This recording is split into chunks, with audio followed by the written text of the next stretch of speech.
Greetings. I talk a fair bit about nutrition because, that's at the top of the list. But fitness really matters too. You want to live in your body, not just health in a healthy way, to enjoy the absence of disease, but you want to be able to do things. The problem with talks about fitness is it can focus on specific movements. That just becomes an encyclopedia, like the appendix of a book, where there's just a list of movements.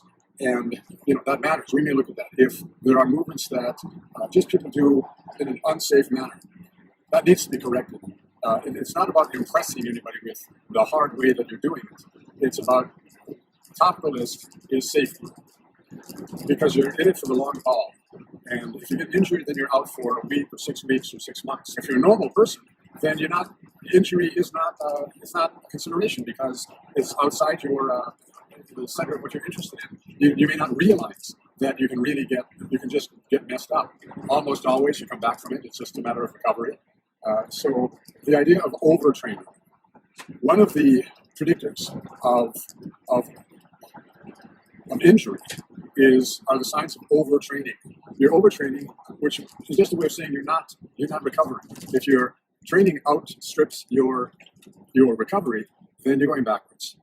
And you're going backwards because you're heading for a fall. It's like a kid who jumps off the roof. You don't jump off the roof. You jump off a stair, and then a stair up, and you ease your way into it because you're learning a skill. And there are people, the parkour guys, who can jump off roofs, but they didn't do it well. Maybe they did jump before they were ready to broke bones and learn their painful lessons.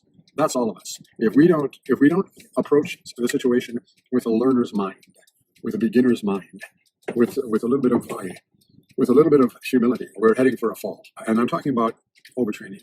So a way to check whether or not you're overtraining is you take your morning pulse. It doesn't really matter the exact timing, but I have found that while you're sitting in bed, you've just awakened, you maybe turned your alarm off if you use an alarm, you're lying there, and then, right then, before you even gotten up, you take your pulse.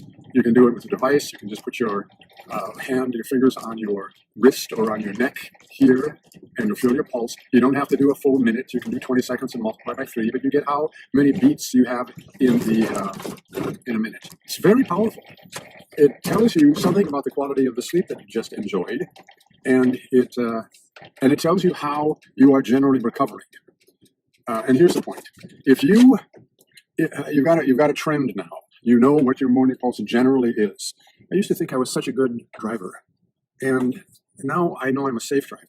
But I don't think I'm a fantastic driver anymore. Like zipping around. That's just you grow up. You notice things. You get over the adolescent ego. Hopefully, your morning pulse, it tracks the general trend, and it should be 55 or 60 or 50. I like to see mine at my level of training right now. I like mine to be, I like it lower, but I don't want it much above, as a trend, 50. When I was a runner, this is 20 years ago, I was really, really, not competitive, but just for me, it was 39 in my morning pulse, which is very, very low.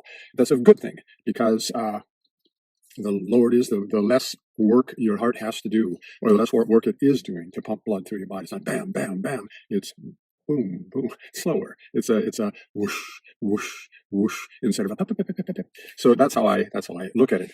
So the point is, if you're overtraining, there's all night long you should have been relaxing and lowering your pulse, but you haven't been, or a little bit, but you're not relaxed. You did not have restful sleep. Now, for your level of where your heart is, some time ago, I had a health issue out of nowhere. So just a weird lymph node just got infected. I don't want to talk about it. It's a little traumatic for me, because you think you have this great lifestyle and then you still have problems. Well, yeah, but there are no guarantees. My morning pulse was over 60, and at its highest.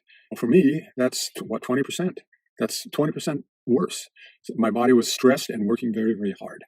So I had a warning. I didn't know what to do because I didn't know what the problem was, but I could see that there was a problem. Now, the 60 was after the infection became noticeable. This was swollen lymph node. So my point would be that in terms of you're serious now about training, and you're going to be noticing your morning pulse going down. Then now you've got your new normal. And someday, if you notice it's going up, okay, maybe if it's going up the next day or higher the next day as well, that's an early warning system. You want to get more sleep, you want to eat better, you want to maybe not work out for that day. You've got to give your body a chance to recover. That's all I'm saying about that right now. It's such a low tech, such an easy thing to do, and it really does make a difference. So we'll leave it at that. Have a great day.